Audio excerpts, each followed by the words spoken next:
할렐루야. 오늘 이 밤에 나오신 여러분들 주님의 이름으로 축복합니다. 오늘은 10월 18일 수요일 밤입니다. 지난 시간에는 산헤드린 공회에서 바리새인과 사두개인들이 서로 심하게 다투는 바람에 자기들 뜻대로 바울을 재판할 수 없게 됐습니다. 그럴 때 극렬한 40여 명이 당을 지어 바울을 죽이기 전에는 아무것도 먹지 않기로 맹세하고 군영 안에 있는 바울을 어떻게든지 밖으로 나오도록 그렇게 해서 그 나오는 사이에 바울을 살해하기로 음모를 꾸밉니다. 그런데 하나님께서 이런 위기에 놓여 있는 바울에게 바울 생질과 또 천부장 글라우디오 루시아를 통해서 바울을 도와주시게 됩니다. 그래서 그날 밤 9시에 바울은 예루살렘에서 그들이 음모를 꾸미기 전에 또 그런 기회를 누리기 전에 군대를 통해서 가이사라로 급히 내려가게 하여 주십니다. 마치 요셉이 위기를 당했을 때 구덩이에 빠져 죽을 그런 인생인데 형제 유다를 통해서 그 구덩이에서 올라오게 하시고 때마침 미디안 상인이 그 곁을 지나가게 하시고 또 애굽에 가서는 보디발 장군의 도움을 받게 하시고 감옥에 들어가서는 술 맡은 관원장을 통해서 바로 앞에 나가게 하시고 바로 왕은 꿈을 한 번도 꿔본 적이 없는 아주 흉악한 꿈, 헷갈리는 꿈, 평안을 잃어버리는 그 꿈을 꾸게 될 때 하나님이 이 요셉에게 꿈을 풀 수 있는 지혜를 주셔서 하나님의 도구로 사용하시고 요셉뿐만 아니라 이스라엘 민족을 살리는 기반을 만들어 가게 하여 주셨습니다. 그래서 이스라엘 백성들은 가나안 땅에서 번성한 게 아니라 애굽 땅, 남의 땅, 전혀 상관이 없는 땅에서 75명의 사람이 200만 명으로 430년 만에 엄청난 부흥과 번성을 이루어서 가나안 땅으로 돌아오게 됩니다. 하나님은 우리를 도우시는 하나님, 여러분을 도와주시는 하나님, 여러분 배후에 계시는 하나님이신 줄 믿으시기 바랍니다. 그래서 이제 23절, 24절 말씀에 보면 이렇게 기록하는 말씀이 나옵니다. 23절, 24절 읽어보겠습니다. 백부장 둘을 불러 이르되 밤 제3시에 가이사라역까지 갈 보병 200명과 기병 70명과 창병 200명을 준비하라 하고 또 바울을 태워 총독 벨리스에게로 무사히 보내기 위하여 짐승을 준비하라 명하며 이렇게 군사를 대동해서 바울을 말을 태웠는지 낙타에 태웠는지는 알 수 없으나 이 바울을 그렇게 안전하게 신속하게 벨릭스 총독 앞으로 보내게 됩니다. 그런데 이때 천부장이 동원했던 군사가 470명인데 이 470명이면 자기 휘하에 있는 병사 절반을 보내는 거예요. 그러니 참 하나님의 역사는 놀라워요. 하나님의 이끄심은 참 놀라워요. 바울은 한편으로는 마음이 불안하고 염려가 됐지만 하나님이 그 위기의 순간순간 개입하시고 이 바울을 이끌어내시고 그 위기의 순간에 그 위기를 넘게 하시고 이제 또 다른 길을 열어주시는 것을 이 바울이 보면서 얼마나 한편으로 하나님을 찬양하고 주님의 그 위대하신 놀라우심을 바울이 경험했겠냐 말이에요. 그래서 계속해서 보면 25절에서 29절에 보면 이렇게 기록하는 내용이 나옵니다. 함께 읽어보겠습니다. 또 이 아래와 같이 변지안이 일렀으되 글라우디오 루시아는 총독 벨릭스 각하에게 문안하나이다. 이 사람이 유대인들에게 잡혀 죽게 된 것을 내가 로마 사람인 줄 들어 알고 군대를 거느리고 가서 구원하여다가 유대인들이 무슨 일로 그를 고발하는지 알고자 하여 그들의 공회로 데리고 내려갔더니 고발하는 것이 그들의 율법 문제에 관한 것뿐이요 한 가지도 죽이거나 결박할 사유가 없음을 발견하였나이다. 이러지도 저러지도 못하는 바울이 이러지도 저러지도 못하는 상황 아니에요. 그런데 돈 한 푼 안 들이고 말이죠. 요즘으로 말하면 말이에요. 최고의 예우로 바울이 안전하게 호의를 받아 가이사라로 내려가게 됩니다. 그래서 여러분, 하나님은 아주 쉽게 되게 하십니다. 하나님은 너무나 물 흐르듯 자연스럽게 역사해 주십니다. 그래서 천부장 루시아에게 누가 이래라 저래라 코치한 사람도 없는데 이 천부장이 알아서 말이죠. 자기가 다 이 바울의 가는 길을 살피고 편지까지 벨릭스에게 써가지고 바울을 두둔하고 변호까지 해줍니다. 여러분 어떻게 이룰 수 있습니까? 한번 따라하겠습니다. 위대한 꿈을 가지면 하나님이 도와주십니다. 그렇습니다. 하나님을 위해 위대한 꿈을 품으시면 여러분의 길을 주님이 열어주시는 줄 믿으시기 바랍니다. 문도 열어주시는 줄 믿으시기 바랍니다. 물질도 주시는 줄 믿으시기 바랍니다. 사람도 허락하여 주시는 줄 믿으시기 바랍니다. 19세기 중엽에 영국 고아의 아버지 조지 물러가 그랬지 않습니까? 젊은 시절에는 아버지 주머니에서 돈을 훔치는 아주 철없는 그런 아이였습니다. 그리고 술에 빠져가지고 아주 불량스럽게 행동했던 뮬러였습니다. 그런데 1825년 11월에 토요일 저녁입니다. 기도회에 나갔습니다. 거기서 은혜를 받아요. 예수님 영접합니다. 처음으로 그래서 윌슨가의 주택을 은혜 받고 난 다음에 주택을 빌려가지고 고아 30명을 돌보게 돼요. 그런데 이 고아가 주님 대우하듯이 밀러가 은혜 받고 그 한 명 한 명의 고아를 아주 정성스럽게 돌보는 소문이 나가지고 점점 더 고아가 늘어갑니다. 그래서 브리스톨 애슐리 다운에는 2,000여 명의 고아를 돌보게 됐습니다. 그 2,000여 명을 뭘로 돌보? 요즘에는 사회복지 시설이 있었지만 1825년경 그때는 말이죠.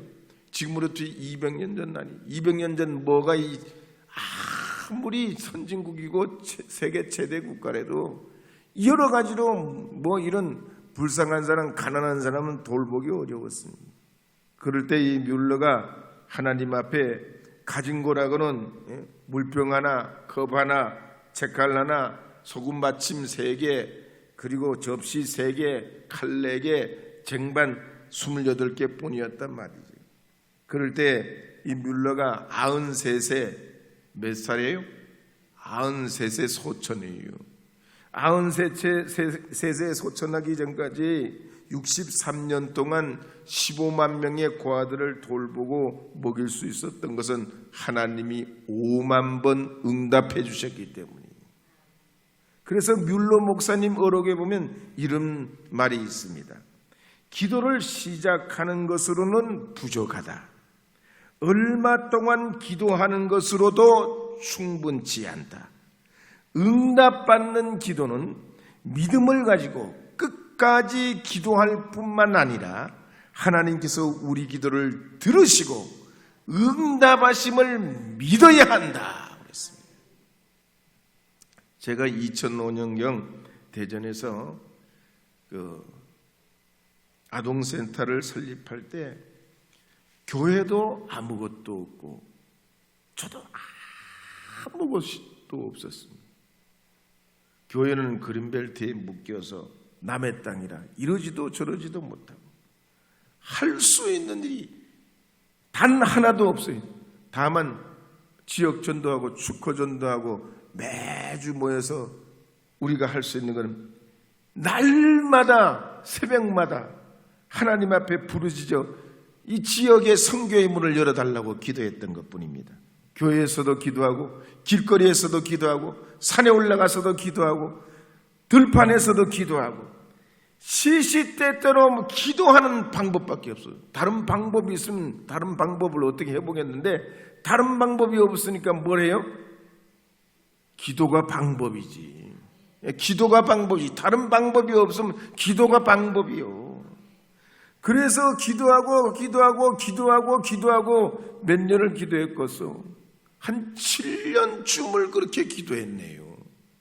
7년쯤을. 정말로 진짜 쉽지 않았어요. 그런데 아이고 그때 2005년이면 저도 좀 젊었어요. 많이 30대 초반이요. 그런데 아주 어린 말이지 목사가 말이죠. 그런데도 교우들이 전심으로 믿고 정말로 진짜 기도 많이 했어요. 제가 목이 약간 쉬었잖아. 그때 쉰 거예요. 회복이 안 돼. 얼마나 시도 때도 없이 기도했는지. 그런데 길이 열리더라고요. 삼성사회복지재단, 사회복지공동모금회, 부스러기 성교회, 아름다운 가게, 기독교 방송국, SBS, 대전시청, 대전중구청, 사회복지협의회, 기독교연합회, 말할 수 없는 여러 사회의 기관들이 우리와 연결되기 시작하는 거예요. 너무 유명해져 버렸어. 너무 유명해져 버렸어. 여러분 개종이 사니까 잘 몰랐지. 너무 유명해졌어. 그런데 그 무렵에 하나님이 화성으로 임지를 옮겨가도록 또 하시더라고요. 우리 금암제일교회도 그렇습니다. 우리가 할 수 있는 일이 있으면 우리가 하면 돼요. 할 수 없는 일은 어떻게? 기도가 방법이요. 여러분이 할 수 있는 일은 여러분이 하시면 돼요. 안 되는 건 기도가 방법이요. 그러면 길을 열어주시는 줄 믿으시기 바랍니다. 하나님의 계획이 성취되는 줄 믿으시기를 바랍니다. 나의 죄를 씻기는 불러보기는 252장 나의 죄를 씻기는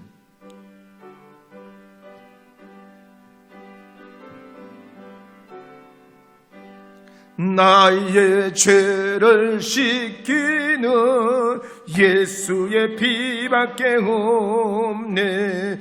다시 정케하기도 예수의 피밖에 없네.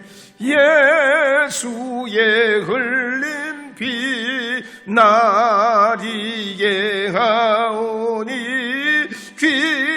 귀하고 귀하나 예수의 피밖에 없네. 나를 정케하기는 예수의 피밖에 없네. 사죄하는 증거도 예수의 피밖에 없네. 예수의 흘린 피 나리게 하오니 귀하고 귀하나 예수의 피밖에 없네. 로널드 혹이라는 학자가 이 사도행전을 읽으면서 바울이 선교 활동을 한 거리를 계산해 봤습니다. 그랬더니 약 16,000km를 바울이 여행했다는 결론을 내립니다. 우리 한국과 미국까지 거리가 얼마냐? 11,000km요. 그러니까 바울이 16,000km면 미국보다도 더 먼 거리를 여행했어요. 도보로 혹은 때로는 말을 타기도 했겠죠. 대부분 도보로 다녔겠죠. 여러분 지금이야 비행기 시대니까 하루만 가면 미국도 갑니다. 그런데 이 2000년 전에 바울이 말이죠, 16,000km를 선교여행을 다녔습니다. 그러면서 때로는 노예도 만나고 도망자도 만나고 죄수도 만나고 사업가도 만나고 예술인도 만나고 학자도 만나고 정치인도 만나고 군인도 만나고 종교인도 만나고 운동선수도 만나고 장인도 교사도 학생도 여러분 보세요. 이제 백부장, 천부장 그리고 펠릭스 총독까지 앞으로는 황제까지 만나요. 하나님이 이 바울이 위대한 복음의 꿈을 가지고 있었기에 주님이 이를 멸류관처럼 높이시어서 역사해 주시고 써주시고 이끌어 주시고 대양과 같은 넓은 곳으로 이끌어 가시는 걸 볼 수 있습니다. 여러분 복음을 위해서 위대한 여러분 생애의 꿈을 품으시기를 바랍니다. 믿음의 꿈을 가지시기를 바랍니다. 여러분이 그런 꿈을 가지고서 하나님 앞에 나가시면 여러분의 길을 열어주십니다. 필요하면 물질도 주시고 사람도 주시고 빌딩도 주시고 상가도 주시고 의회에도 보내고 국회의원도 대기하고 청와대도 보내는 줄 믿으시기 바랍니다. 하나님은 내가 아니라도 얼마든지 여러분의 자녀 우선을 통해서도 역사하시고 우리를 통해서도 역사하시고 우리 교회와 우리 교회 밖에서도 역사하시고 하나님의 그 위대하신 이끄심이야말로 우리가 상상할 수 없는 줄 믿으시기 바랍니다. 이 502장 빛의 사자들이여 한 번 더 불러보겠습니다. 빛의 사자들이여.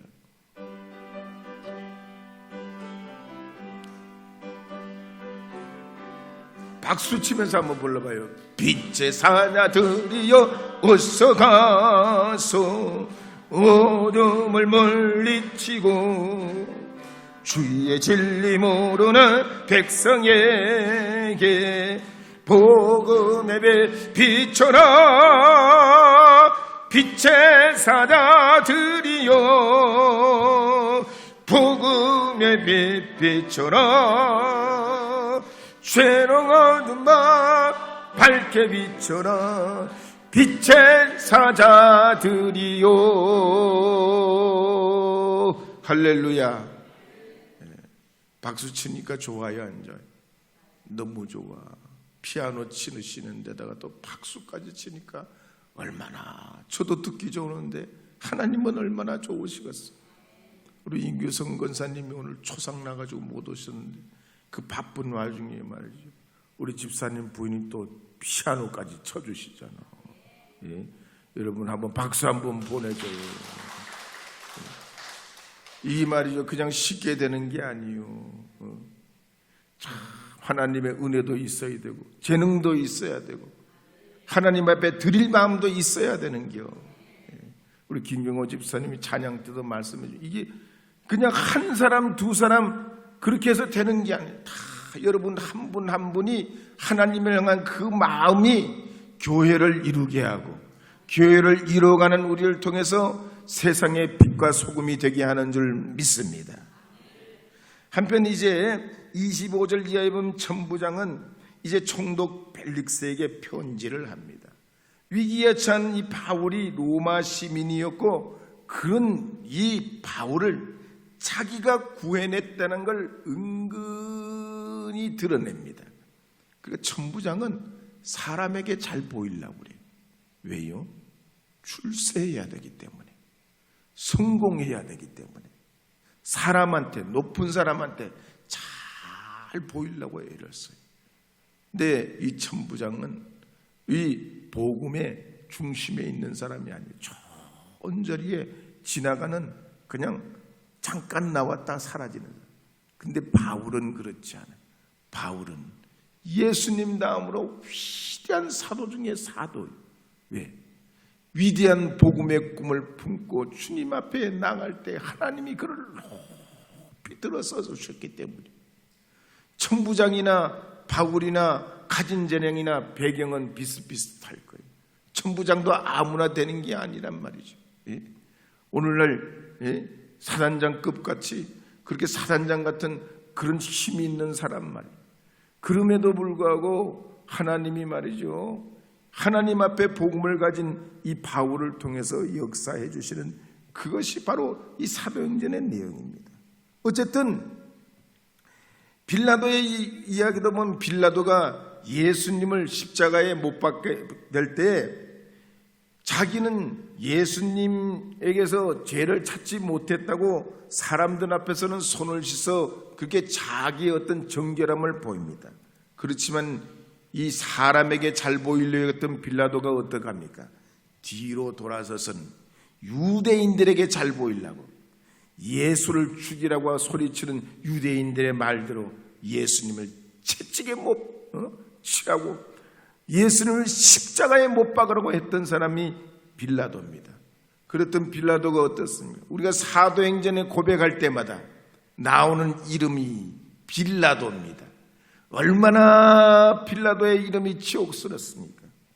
그러나 하나님께서는 어려운 가정에서도 주님께서 이 바울을 통해서 끝까지 합력하여 선을 이루시는 것을 볼 때 여러분들께서도 순간순간 무엇을 하시든 사람에게 잘 보이는 사람보다 하나님 앞에 합한 사람이 되는 믿음의 사람들이 되시기를 주의 이름으로 축복합니다. 장신대 이수영 교수님 간증에 보면 이런 이야기가 나옵니다. 6.25 당시에 사람들과 함께 북한에서 배를 타고 몰래 피난을 나오게 됩니다. 그런데 그 배 안에 아기가 있었는데 이 아기가 말이죠, 변화가 있고 배가 이게 요동치니까 편치가 않으니까 이 아기가 막 울어요. 그러니까 이 배에 탄 사람들이 밤중에 몰래 아주 도망치는데 이 아기가 우니까 어떻게 된가 난리가 났습니다. 기겁을 합니다. 이 애를 어떻게든 울지 못하게 하라고 엄마한테 얘기해요. 그러니까 이 엄마가 말이죠, 이 애를 그냥 달래보려고 그러는데 이래도 울고 저래도 울고 더 점점 더 울고 더 점점 더 세게 우는 거야. 그러니까 옆에 있는 사람이 뭐라고 하는가 하니 차라리 애를 죽이래. 그렇지. 왜? 이 애기 때문에 이 배에 탄 사람이 탄론하면 다 죽게 생겼으니 차라리 그 애를 죽이려는 거요. 그러니 그 엄마가 말이죠, 어떡하냐 말이요. 죽일 수 있게 자기 자식을 죽일 수 있냔 말이요. 자기 자식을 죽일 수 없으니까 어떻게 그 아기를 막 품에 안고 하나님께 간절히 기도합니다. 하나님, 차라리 제가 죽었으면 죽었지 이 아이는 죽일 수 없습니다. 하나님, 이 아이는 죽일 수 없어요. 막 소구름을 우러가면서 하나님 앞에 막 기도합니다. 하나님, 이 아이는 죽일 수 없어요. 이게 울음이 다 끝이 들이야. 그래서 모두가 안전하게 피난을 나왔다는 얘기예요. 시편 23편에 보면 영원한 나의 목자실이 내게 부족함이 없으리로다. 내가 사망의 음침한 골짜기로 다닐지라도 해를 두려워하지 않을 것은 주께서 나와 함께 하심이라 그랬습니다. 사도행전 12장에도 보면 베드로가 감옥에 갇혀 죽을 뻔했습니다. 그런데 천사가 그를 이끌어내서 착고에도 풀려나게 하고 옥문도 열리게 하여 자유를 얻게 됐습니다. 사도행전 16장에도 보면 바울과 실라가 매를 실컷 얻어맞고 한밤중에 하나님을 찬미할 때에 옥토가 움직이고 매였던 것이 풀려나고 그 간수와 그 집이 모두가 구원을 얻게 됩니다. 그러니 하나님께서 이 바울 생진을 통해 천부장을 통해 또 앞으로는 이 벨릭스 총독과 여러 사람들을 통해 하나님 역사하시고 이루어 가시는 이야기가 이 사도행전입니다. 그러므로 하나님, 여러분의 등 뒤에 계심을 믿으시기 바랍니다. 여러분과 함께 하시는 줄 믿으시기 바랍니다. 여러분의 삶 속에 역사하시는 하나님이신 줄 믿으시기 바랍니다. 복음을 가진 자는 반드시 하나님이 도우시고 그 길을 열어주시고 되게 하시고 이루어 가시고 복을 주심을 믿으시고 힘을 얻어 여러분의 삶에서도 승리하는 주님의 자녀들이 다 되시기를 주의 이름으로 축복합니다.